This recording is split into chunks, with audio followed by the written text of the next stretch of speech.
দেখো তারা এই ভিডিওটা দেখলেই বুঝতে পারবে। তো চলো আগে আমি মেকআপ তো করবো, মেকআপ করে তো সত্যি, বাট চলো এই মেকআপের জিনিসগুলো নিয়ে আসি। তো আমি নিয়ে এসেছি, আমি সিম্পল সাজবো আজকে, কিন্তু আমি মানে যত ক্রিমই সানস্ক্রিন না দিলে আমার হয় না। আমি সানস্ক্রিন ইউজ করি, তার সবার মাধ্যমে সোজা করে দেখাতে পারি।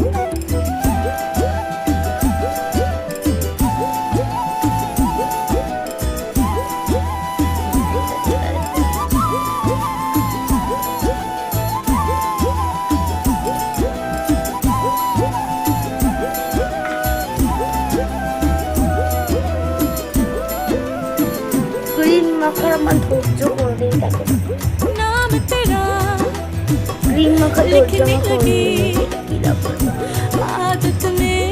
ক্রিম মাখা এরকম করে মেখে দিই আমি। ক্যামেরার সামনে আছে বলে একটুখানি ঠিক করে মাখছি, তাও তো ঠিক নয়, সবাই এরকম এরকম করে মাখি, আমি পারি না। তারপরে এটাও এটা আমার বিবি ক্রিমটা শেষ হয়ে গেছে, ওই জন্য আমি এই ফেয়ারনেস ক্রিমটা দিচ্ছি, যেটার নাম সানসেভ নাকি একটা আছে, সানসেভ নাকি সানসেভ, হ্যাঁ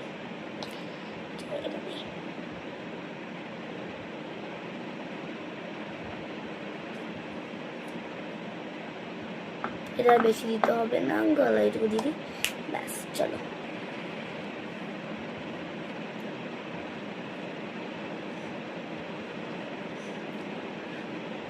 আমি কিন্তু এরকম ভিডিও ফার্স্ট টাইম করছি সত্যি, এই জন্য কিছু ভুল হলে আমাকে প্লিজ কমেন্ট করে জানিও। আর হ্যাঁ, আমরা কোথায় যাচ্ছি সেটা গেস করো তোমরা, ঠিক? এই যে আমি এমন কিছু সাজি না।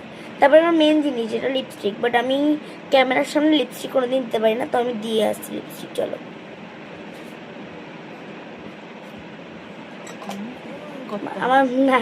আমার মা এখানে আমাকে ফেস মিস দিল, আমি এটা ঢোলেনি। আমার মা পেছনে চুল বাজছে, আমি লিপস্টিক করছি, আমার মা পেছনে চুল বাজছে দেখো।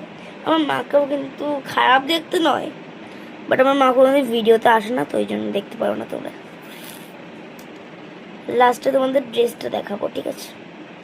আমার চুল বাঁধা কমপ্লিট, আর মা বলছে এখন টাইম নেই, ইউনিক কিছু বেঁধে দিতে পারবে না, ওই জন্য বললাম নর্মালি বেঁধে তাড়াতাড়ি একদম সব তুলে বেঁধে দিয়েছে। যাই হোক, সো গাইস লাস্ট জিনিস যেটা হচ্ছে টিপ না